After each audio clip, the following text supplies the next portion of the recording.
Assalamualaikum warahmatullahi wabarakatuh. Salam santri sampai mati. Dalam beragama itu, yang paling ditekankan adalah sikap tawadhu. Makna tawadhu itu bisa diartikan sopan.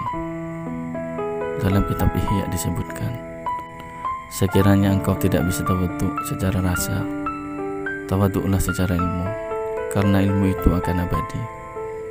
Simak penjelasan lengkapnya berikut ini. Semoga bermanfaat, semoga barokah. Tapi pastikan sebelum ada saya yang bernama Baha ini, agama sudah jalan. Dan di daerah lain yang nggak kenal saya juga agama sudah jalan. Betapa tidak pentingnya saya di kawasan-kawasan yang nggak butuh saya, atau di era yang sebelum ada saya. Nah, dengan ilmu seperti itu orang pasti tawadhu, karena dia tahu daerah yang nggak ada saya ternyata ya ada masjid, ada agama. Periode yang sebelum ada saya juga agama jalan. Sehingga kita tidak kumo luhur, wah kalau nggak ada saya agama nggak jalan. Zaman Wali Songo tidak ada saya agama ya jalan. Ekonomi juga gitu. Kalau Anda pakar ekonomi yang mensejahterakan rakyat, cara tawadhu itu kalau nggak bisa dengan rasa, dengan ilmu. Sebelum ada kamu banyak orang kaya, banyak orang yang nggak kenal kamu juga kaya. Banyak periode yang saat itu udah ada Anda juga kaya. Berarti Anda ini tidak siapa-siapa. Makanya saya pernah didatangin seorang profesor, ini kisah nyata. Gus, sebetulnya saya dengan bapak saya itu pinter mana? Bapak saya itu udah tamat SD, tapi saya bisa profesor. Saya ini profesor, anak saya naik kelas saja sudah senengnya bukan main. Artinya ini orang bodoh bisa menciptakan orang pinter, yang orang pinter kesulitan menciptakan orang pinter lagi. Nah, kalau kita tidak bisa tawadhu secara rasa, tawadhulah secara ilmu. Ikhlas juga gitu, saya sering ngajarkan ikhlas di beberapa kesempatan ngaji. Kalau Anda tidak bisa ikhlas secara rasa, ikhlaslah secara ilmu, pasti bisa, bukan mungkin bisa, pasti bisa. Secara ilmu, makanya di Quran disebut fa'lam annahu la ilaha illallah. Ilmu, fa'lam itu dari kata ilmu. Saya beri contoh, saya mulai kecil sampai sekarang saya sekitar umur 50 tahun. Mulai kecil sampai sekarang itu ya bilang kalau kertas ini putih. Itu ya ada yang gaji, ada yang bayar. Tapi saya selalu bilang kertas ini putih. Yang hitam ya saya katakan hitam, yang merah saya katakan merah. Kenapa? Karena itu fakta. Saya ulang lagi, karena itu fakta. Sehingga saya untuk mengatakan putih tidak perlu ada yang bayar.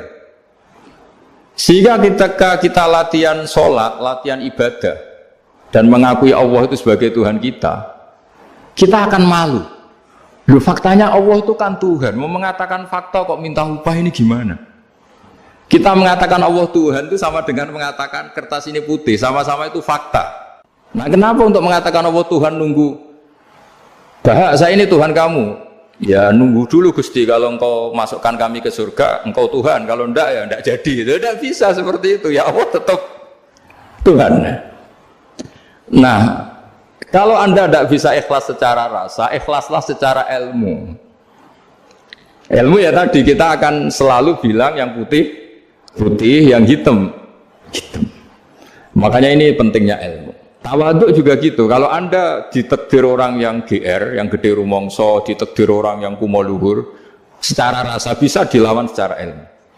Ada periode di mana sebelum ada kita yang kaya ya banyak, yang dapat hidayat ya banyak. Yang terpelajar ya banyak. Ada daerah yang nggak kenal kita, nyatanya pendidikan di situ jalan, sistem sosial baik. Betapa tidak pentingnya kita. Nah, ini nanti memaksa kita atau melatih kita untuk tawadhu. Nah, dari hikmah ilmu itu kemudian kita minta maaf sama orang lain itu mudah. Karena kita sadar bahwa adanya kita ini problem. Saya sering digojlok orang-orang kaya. Orang-orang kaya itu ya kadang agak kurang ajar tapi nggak bisa dibantah. Begini, pernah tanya saya gini, Gus, saya ini punya mobil mahal, harganya 2 miliar. Kayaknya yang berak pakai jalan raya saya. Kok bisa? Bayarnya pajak saya mahal. Sehingga kayaknya paling pantas saya. Yang naik ontel itu kan nggak bayar pajak. Harusnya nggak boleh pakai jalan gitu. Terus saya bilang, babanya yang naik ontel itu pejuang, bapak kamu enggak, kata. Kamu enggak warisnya, kata. Artinya ada teori dalam kitab hikam itu kitab tasawuf dalam pesantren. Itu kebaikan saja di soal. Misalnya begini, kita ini bangga sebagai urip yang tertib, hidup yang tertib di kantor, di tempat-tempat pekerjaan. Tapi kalau itu semua terjadi, kalau ada kecelakaan di jalan itu nggak ada yang nolong langsung. SAR paling efektif, tim penolong paling efektif ya orang-orang nganggur itu. Orang-orang yang di jalan-jalan di perapatan itu kalau ada kecelakaan langsung nolong. Itu nanti ambulan itu yang kedua, ketiga, yang nolong pertama ya orang-orang yang nganggur-nganggur di jalan itu. Ada orang tersesat nolong. Maka ketika seorang sahabat tanya, ya Rasulullah, kalau engkau melarang kita jagongan di jalan, itu kita tidak bisa. Tapi kata Nabi, ya silahkan saja, tapi adu haqqat thoriq, hak kamu di jalan itu datangkan. Apa itu? Ya kamu bisa amar ma'ruf nahi mungkar. Coba kalau di terminal, di tempat publik banyak orang yang soleh, itu nanti copet ya sungkan. Yang mau jambret ya sungkan, karena yang di situ orang-orang soleh. Nanti yang nggak sholat juga sungkan, karena yang di situ banyak yang sholat. Jadi kenyamanan orang pergi jauh di tempat-tempat sepi itu ya barokahnya orang-orang nganggur terus ngaji, wah nengkono masih rame, ada orang yang di perapatan, di pertigaan. Bayangkan kalau ini orang-orang soleh, pasti itu nyaman karena wilayah publik dihuni orang-orang yang soleh. Tapi orang pasti bilang itu nggak tertib. Kita inginnya hidup ya tertib di kantor atau yang suka di masjid, di masjid. Tapi kalau itu terjadi, itu nggak ada tim SAR gratis yang setiap saat kalau ada orang kecelakaan nolong.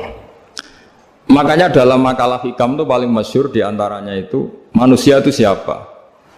Manusia itu mangkanat mahasinuhu masawiyah, fakih falatakun masawihi masawiyah. Manusia itu orang yang saat baik saja ada salahnya, apalagi pas salah. Jadi kalau kamu punya toko lagi laris dan saat laris itu Anda ngerumat keluarga Anda melakukan kebaikan pada keluarga Anda, pasti ada toko lain yang termahjubkan, yang tersingkirkan. Makanya saya pernah diskusi sama kiai besar, guyonan sama saya. Kita kalau kiai besar sebaiknya kalau diundang di musala kecil datang apa enggak? Kata kiai yang satu, jangan datang Gus, itu jatahnya kiai kecil. Terus kata yang satu, datang Gus sebagai bukti tawaduk bahwa kita kiai besar pun mau diundang yang kecil. Akhirnya kita ini ya kadang datang kadang enggak, karena kadang kita enggak datang supaya jatah rezeki kiai kecil enggak terambil. Kadang ya mau datang supaya dikira tawaduk. Makanya kalau seorang profesor sering turba di bawah itu ya kasihan yang S1, SPDI itu kan nanti nggak jadi bintang kalau profesornya sering turun. Kalah terus itu. Jadi kadang-kadang itu orang itu harus berpikir secara ilmu, jangan rasa terus. Jadi itu ilmu. Jadi semua yang kebaikan yang kita lakukan itu secara ilmiah bisa diperdebatkan. Ada orang senang ngomong serius supaya bangsa ini maju. Tapi bapak saya itu pesan saya, kamu kalau ngiyai itu jangan sering ngomong serius kan. Masyarakat sudah capek mikir utang, mikir keluarga. Udah gitu sowan kiai dijak ngomong serius lagi nanti capek kan. Sehingga kiai-kiai dulu itu kalau ketemu orang ya guyon terus. Karena tahu masyarakat sudah capek. Sudah banyak yang takut tanggal kredit gitu. Sudah takut tanggal kredit, takut problem sowan kiai diancam neraka lagi, itu kan ketakutan berkali-kali. Jadi makanya ini kan kebaikan itu dievaluasi karena kita tidak nabi, tidak wali. Jadi kalau kata hikam itu apa yang Anda kira baik itu ada masalah, apalagi sedang masalah. Saya sering cerita ada orang suami istri harmonis sekali. Itu tanyakan ibunya, pasti mulai gak peduli dengan ibunya karena terlalu harmonis dengan istri. Itu pasti bukan mungkin lagi. Jadi jangan tanya istrinya, tanya ibunya. Oh, jok nikah lupa saya, ngalor ngidul sama istrinya. Tanyakan temannya, wah itu jok nikah lupa temennya. Tapi yang baik sama teman, tanyakan istrinya, jatah belanja untuk ngopi. Ya begitu terus itu. Jadi siklus sosial itu. Nah, di sini pentingnya saling minta maaf karena dalam kebaikan kita pasti ada kesalahan. Ketika karir kita baik di pemerintahan maupun di kampus, pasti dengan sendirinya ada yang agak tersingkirkan. Meskipun itu sudah hukum alam, tapi apapun itu kita harus minta maaf. Makanya banyak, saya sering cerita berkali-kali, dulu itu ada dua nabi yang seangkatan. Itu luar biasa debat ilmiahnya, tapi debat baik. Mulai dulu ya ada polemik itu ya mulai dulu ya ada. Yang Nabi Yahya itu suka berkawan orang-orang soleh. Kalau ditanya, kenapa kamu berkawan orang-orang soleh? Ya enak lah, karena berkawan orang soleh. Yang Nabi Isa sering berkawan orang-orang yang nggak jelas. Ditanya, kenapa anda suka berkawan orang-orang yang nggak jelas? Innama ana tabibun udawil mardo. Nabi dan kiai itu ibarat dokter, ya tentu menyembuhkan yang sakit.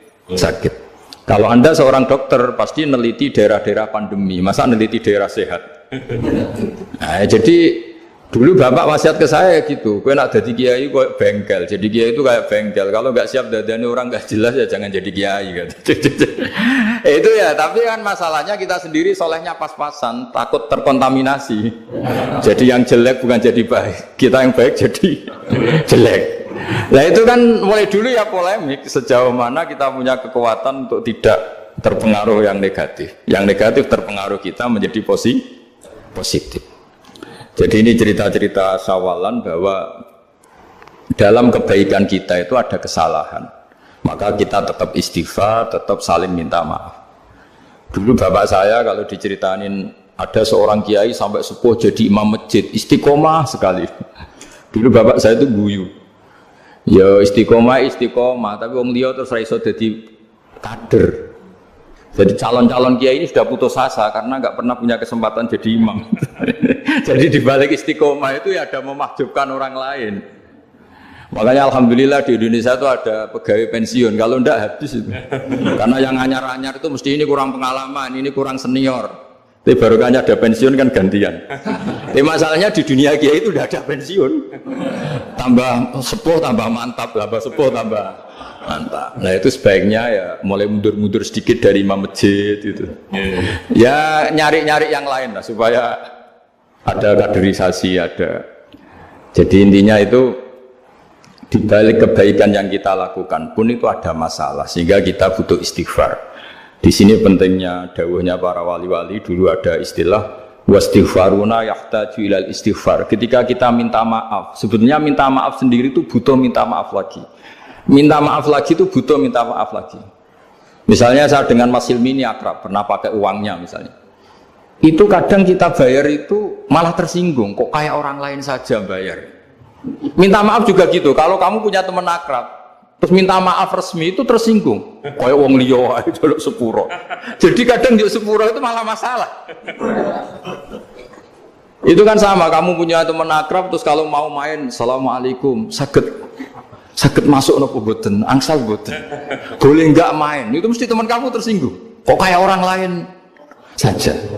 Artinya ketika Anda merasa benar karena protokoler ketika masuk ke teman, ternyata itu salah. Teman kamu maunya enggak protokoler karena sudah akrab. Tapi ketika kita merasa akrab, ternyata selonang-selonang dianggap problem, kita tidak pernah tahu. Nah di sini kata ulama-ulama, minta ampun itu kebutuhan manusia, karena dalam kebaikan kita pasti ada kesalahan. Makanya disebut wastighfaruna yahtaju ilal istighfar. Kita selalu diajari Rabbana zolamna anfusana, ya Allah kita ini selalu mendolimi diri kita sendiri. Jadi saat kita baik pun ada unsur kesalahan. Yaitu tadi, kalau Anda jadi orang pasti ada yang termahjubkan. Kalau Anda kiai besar atau profesor atau pejabat turun ke bawah, ya kalau gubernur turun terus ya bupati gak jadi bintang kan? Kalau saya kiai besar misalnya turun terus ya kiai kampung itu ya kasihan. Saya pernah diundang Marakipan tidak datang itu kiai kecil bilang matur nuwun Gus gak teko, aduh iwake gak untuk saya katanya. Jadi barokahnya saya ada itu lucu ya, matur nuwun betul. Matur nuwun Gus jenengan gak dugi jadi. Akhirnya jatah besarnya untuk saya. Nah, tapi yang punya rumah komplain. Gus tak udah ora tau teko pepe aku wong cilik. Aduh. Nah, ini saya harus mendahulukan versi Sohibul Bait yang punya rumah apa versi kiai yang termahjubkan. Artinya pilihan apapun saya harus istighfar karena ada saja unsur salahnya. Ya makanya ini kan, makanya ya saya minta UGM juga saya sering undang saya terus, nanti dikira karena kampus besar Gus Bak mau juga keliru lagi. Kalau 1-2 kali mungkin boleh, kalau keseringan ya gak boleh, nanti itu dikira saya maunya hanya sama kampus besar, padahal saya sama RT ya sering datang juga. Nah ini yang terakhir saya bacakan teks otoritatif sebagaimana janji saya.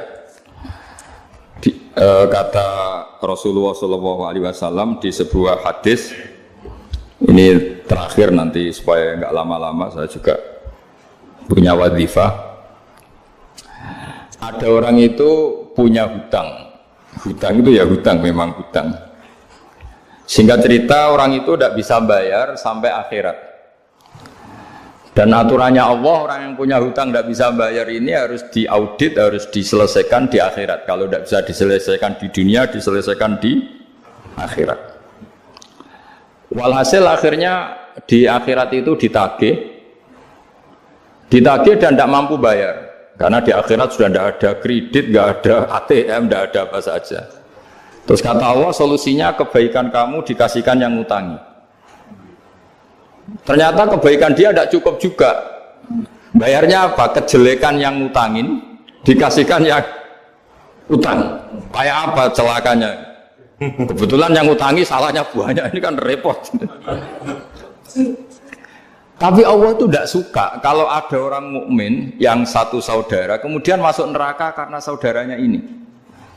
Kata Allah, jika ini masuk neraka berarti disebabkan komplain atau ketidakikhlasan temannya yang mukmin.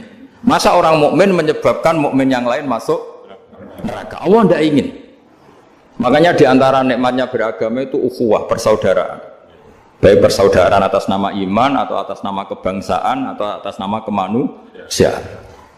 Akhirnya si yang ngutangi ini tadi, jangan dibahasakan kreditur, nanti kita kayak bangunnya yang ngutangin nanti. Ya bahasa gampangnya yang ngutangin, karena tidak semua orang ngutangnya sama bank. Sama Allah ditunjukkan satu surga yang luar biasa. Nanti tak baca teks Arabnya ya supaya dapat berkahnya bahasa Arab. Terus saking mewahnya surga itu si yang ngutangin tanya, ya Allah itu untuk nabi siapa? Karena semewah itu pasti untuk kelas nabi. Atau untuk wali siapa? Katanya, terus kata Allah, sabda Allah, untuk siapapun yang mampu membeli. Lalu siapa yang bisa membeli surga semewah itu? Kamu bisa. Terus dengan apa ya Allah? Kamu mengampuni teman kamu itu, kamu bebaskan dari utangnya. Nanti tak kasih surga itu. Terus akhirnya sama Allah, kata orang itu, ya Allah saya bebaskan. Ya sudah, kamu berdua masuk surga. Karena Allah tidak ingin ada kasus aneh. Dua orang mukmin ini kan bersaudara. Masa bersaudara kemudian yang satu menjadi penyebab masuknya neraka karena ini tidak mau memaafkan.